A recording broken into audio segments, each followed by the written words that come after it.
Hello and welcome to the English Podcast Lab. I'm Mike, and today we're going to be diving deep into the world of SMART goals with Sarah, a true expert on the topic. Thanks for having me, Mike. Excited to unpack this with you and all our listeners out there. Yeah, SMART goals, they're one of those things everyone talks about, but rarely do we ever go beyond, just the acronym itself. Mm-hmm.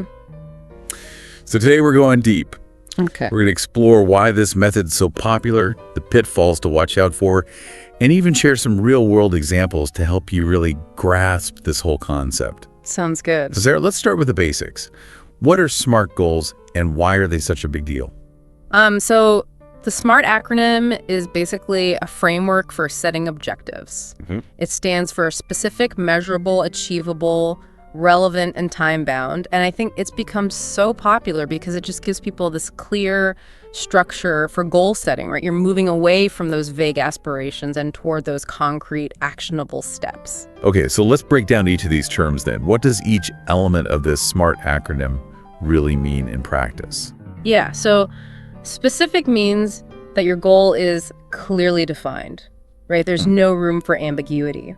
So instead of saying, I want to get in shape, a specific goal would be something like, I want to run a 5K in under 30 minutes. Okay. Measurable implies that you can actually track your progress towards that goal, and this often involved numbers, right? So losing a certain amount of weight, saving a specific amount of money, hitting a particular sales target. Gotcha. So making those goals tangible so you can see yourself moving forward. Exactly. And then achievable, this means that the goal is realistic, right? Given your resources and your constraints. Mm-hmm. It's kind of about finding that sweet spot. Yeah. Challenging yourself without setting those unrealistic expectations that might lead to discouragement. Right, so not too easy, not impossible. Exactly. Okay. And then we have relevant, which means your goal aligns with your overall values, long-term objectives, that bigger vision you have for your life. Hmm. It's about making sure you're investing time and energy into the things that truly matter to you. Sure, make sure that you're moving in the direction you want to go. Right. And then finally, time-bound. This involves setting a clear deadline for your goal. Okay. This creates a sense of urgency, and it provides like a concrete endpoint for measuring success. It's like marking a date on the calendar and saying, by this day, I will have achieved this. I can see how that would definitely keep you accountable. Yeah. But here's a question that often pops into my mind, and I'm sure a lot of listeners out there are wondering the same thing. Does this SMART framework actually work in real life, or is it just another catchy acronym that looks good on paper?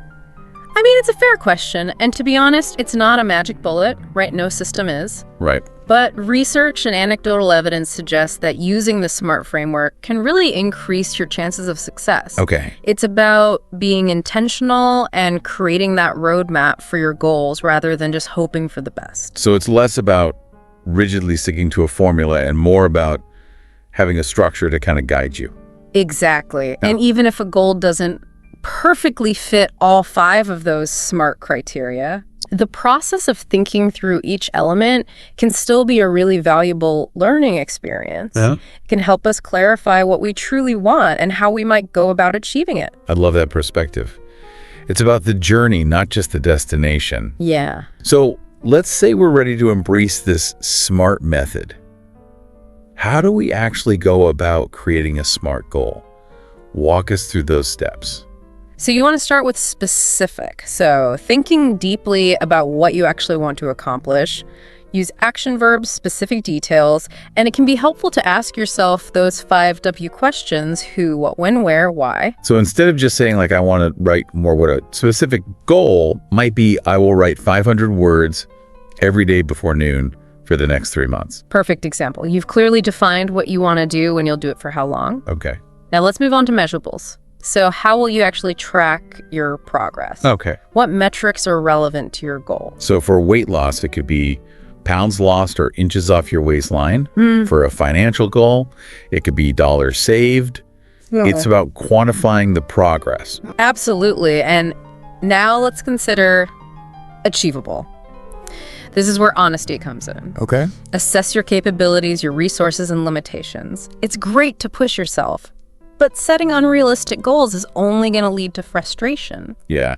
And this is where I think a lot of people stumble Yeah. shooting for the moon, and then they just get discouraged when they fall short. And it's a common pitfall. Yeah. One helpful tip is to actually base your goals on your personal track record, not on some external benchmark. Okay. So if you're aiming to write a book, look at your past writing habits. Right. To set a realistic daily or weekly word count. Don't compare yourself to Stephen King's output. Use your own data. Exactly. It's about setting yourself up for success, not for failure. That makes a lot of sense. Now, this is where I think things get really interesting for me. How do we make sure a goal is relevant? Sometimes we can get excited about an idea, but then realize it doesn't actually align with our bigger aspirations. That's a really important point.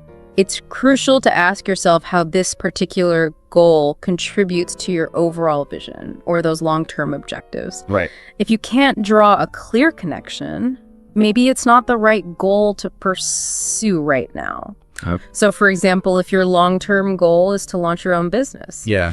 taking a course on social media marketing is probably more relevant than learning to play the guitar, Makes sense. even if you're passionate about both. So aligning your actions with your values and your long-term vision. Right. No more chasing shiny objects. I love that. And finally, time-bound. I'm a big fan of deadlines. But how do we actually choose a time frame that's challenging yet realistic? It comes back to understanding your own patterns and your own capacity. Try breaking down the goal into smaller milestones and assigning deadlines to each of those. Okay. This makes the goal feel less daunting and creates that sense of structure. So, for example, if your goal is to run a marathon in a year, you might break it down into monthly mileage goals, training plans, smaller achievements like signing up for a shorter race or finding a running buddy, things like that. That's a fantastic strategy, breaking it down. Like that makes it feel so much more achievable. Yeah. So we have this beautifully crafted, smart goal written down now. How do we actually stick to it and make it a reality? Yeah, that's the million-dollar question, isn't it? It's one thing to set a goal, it's another to actually follow through.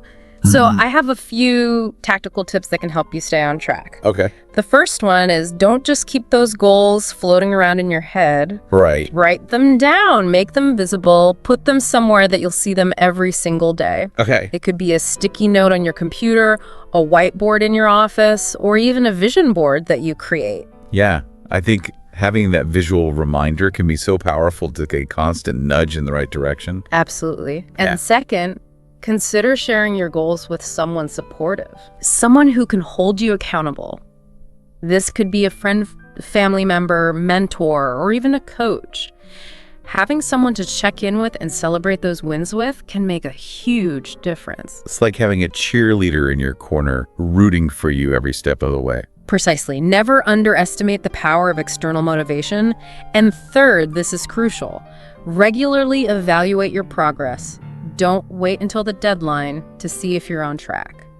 Set those regular check-in points. It could be weekly, monthly, whatever works best for you. Okay. To review your progress, celebrate those small wins, and make any necessary adjustments. Remember, it's a journey, and sometimes course correction is needed. Right. And this is where those measurable aspects of the SMART goals come in handy. You could actually see how you're doing. Exactly. Yeah. Data is your friend. And finally, this is so important for maintaining momentum. Celebrate those wins, both big and small. Okay. This helps to reinforce those positive feelings associated with achieving your goals and keeps that motivation high. It's so important. It's not just about the end result. It's about enjoying the process and acknowledging all those little victories along the way. Exactly. Now, I know a lot of our listeners out there are thinking, okay, this all sounds great, but can you give us some real-world examples? Sure. Let's get specific. Yeah. So walk us through some SMART goals for different areas of life. Okay, so let's start with that 5K goal that we mentioned earlier. So instead of just saying, I want to run a 5K, Right. a SMART goal would be something like, I will train 3 times a week, gradually increasing my distance to be able to run a 5K in under 30 minutes by, and then a date that's 3 months from today. Okay. So this goal is specific, measurable, achievable, relevant, and time-bound. I love how you broke it down into those concrete steps. It takes something that might feel really overwhelming and makes it manageable. Exactly. Let's look at another example, writing a book. So instead of this vague desire to write a novel, A SMART goal could be, I will write 1,000 words every day, 5 days a week for the next 6 months to complete the first draft of my novel by. Yeah. And then you would say a date that's 6 months from today. So what I find really compelling about this example is that it transforms this seemingly massive task into a daily commitment. Right. It's no longer this abstract idea. It's a daily action. And of course, it's time-bound, so there's that built-in sense of urgency. Right. Now let's shift gears a little bit and talk about relationships. Okay. So instead of just wanting to have a better relationship with your partner, Right. a SMART goal could be, I will have a 30-minute conversation with my partner every day, focusing on active listening and positive communication to strengthen our connection and deepen our understanding of each other and then you would say a date 1 month from today. I love how specific that is. It's not just a wish for things to be better. It's a commitment to these specific actions that will actually nurture that relationship. Exactly. It's about making those intentions actionable. Okay. Now let's move into the realm of work. Okay. So instead of broadly stating, I want to increase sales, Right. a SMART goal could be, I will implement a new customer outreach strategy, contacting 20 potential clients per week with the goal of increasing sales by 15% by the end of the next quarter. Got it. Again, specific, measurable, achievable, relevant, time-bound. And it also identifies a key action, the new outreach strategy that will drive progress towards that goal. So connecting the daily actions to the desired outcomes, both in your personal life and your professional endeavors. Absolutely. SMART goals can help bridge that gap between what we want and what we actually do. Yeah. Now let's explore personal growth. Okay. So instead of just saying, I want to be more confident, Right. a SMART goal might be something like, I will practice public speaking by joining a Toastmasters club and giving 1 speech per month for the next 6 months to improve my communication skills and boost my self-confidence. I really like that one because it combines that tangible action, joining the club, Right. with that desired outcome of the increased confidence. Exactly. It's a clear path for growth. Another personal growth goal could be focused on cultivating happiness. So instead of simply wishing to be happier, a SMART goal might be, I will practice gratitude by writing down 3 things I'm grateful for every day for the next month to cultivate a more positive mindset and increase my overall sense of well-being. Yeah. I've heard from so many people that a consistent gratitude practice has been transformative for them. Yeah, It's a simple but powerful tool. it really is. Now let's dive into some more work-related examples. So instead of vaguely stating, I want to be a better leader, a SMART goal might be, I will take a leadership training course and implement 1 new leadership strategy per month for the next 6 months to enhance my leadership skills and become a more effective manager. Now this brings up an important question. What if you set a SMART goal, but realize along the way that it's not working or your priorities have changed? What do you do then? That's a great point, and it's actually more common than you might think. That's why that review and adjust aspect of SMART goals is so crucial. It's not about setting a goal in stone and rigidly sticking to it no matter what. It's about having a framework that allows for flexibility and adaptation. Okay. So if you're not making progress, you need to ask yourself why. Maybe the goal was too ambitious, maybe you need a different approach, or maybe the goal itself is no longer relevant to you. So it's a continuous process, not a one-time event. Exactly. Goal setting is an ongoing journey, not a destination. So be open to adjusting your course as you learn and grow. The key is to stay connected to that bigger picture, your overall vision and values, and let those guide your goal setting process. I really appreciate that reminder. It's about staying flexible and adaptable while still moving in the direction that aligns with your deeper purpose. Exactly. Let me share a few more examples to illustrate just how versatile SMART goals can be. So for those looking to improve their emotional regulation, a SMART goal could be, I will practice mindfulness meditation for 10 minutes each day for the next month to develop greater emotional awareness and improve my ability to regulate my responses to stress. Oh, that's a really timely one, especially in today's world. What about those people out there who are struggling with productivity or time management? Yeah. Those are such common challenges. Absolutely. So instead of that vague desire to be more productive, Right. you could set a SMART goal, like I will implement the Pomodoro technique, working in focused 25-minute intervals with 5-minute breaks to increase my concentration and get more done each day. Or for those struggling with time management, instead of simply wanting to stop wasting time, a SMART goal could be, I will track my time for a week to identify my biggest time wasters and then create a daily schedule that allocates specific time blocks to my most important tasks. These examples are so helpful because they show how specific and actionable SMART goals can be. It's not about wishing for something. It's about creating a plan to make it happen. That's the key. SMART goals are all about turning those vague desires into concrete actions.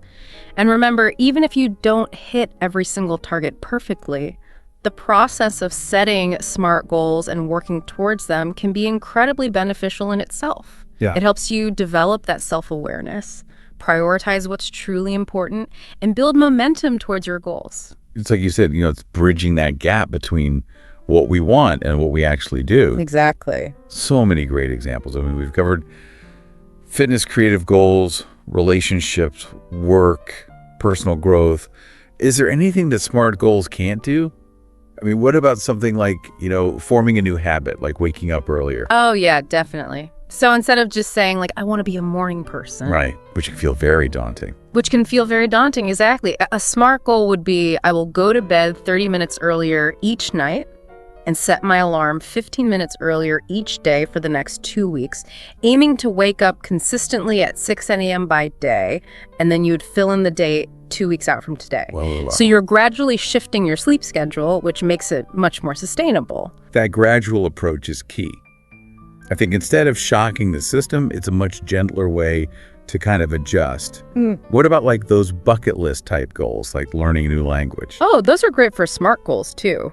So instead of that general, I want to learn Spanish, you would make it specific and say, I will study Spanish for 30 minutes each day using Duolingo and attend one online conversation group per week for the next 3 months with the goal of being able to hold a basic conversation by, and then you would say the date 3 months from today. I'm noticing a trend here. I love how each of these examples highlights those action steps. It's not just the end goal, it's like a recipe for success. Exactly. And that's the beauty of the SMART method. It helps you break down those big ambitions into those bite-sized pieces, making them less intimidating and more achievable.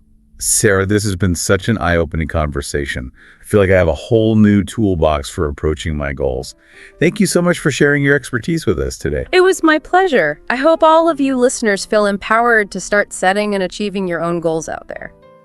Absolutely. We've covered so much ground today, from what SMART goals are to why they work, and most importantly, how to create them effectively. We even explored a ton of real-world examples just to get those wheels turning. But as we wrap up, I want to leave our listeners with one final thought. We've talked a lot about the how of SMART goals, but I encourage you to reflect on the why. If you were to set a SMART goal right now, what deeper purpose or value would it connect to in your life? What's the driving force behind that goal?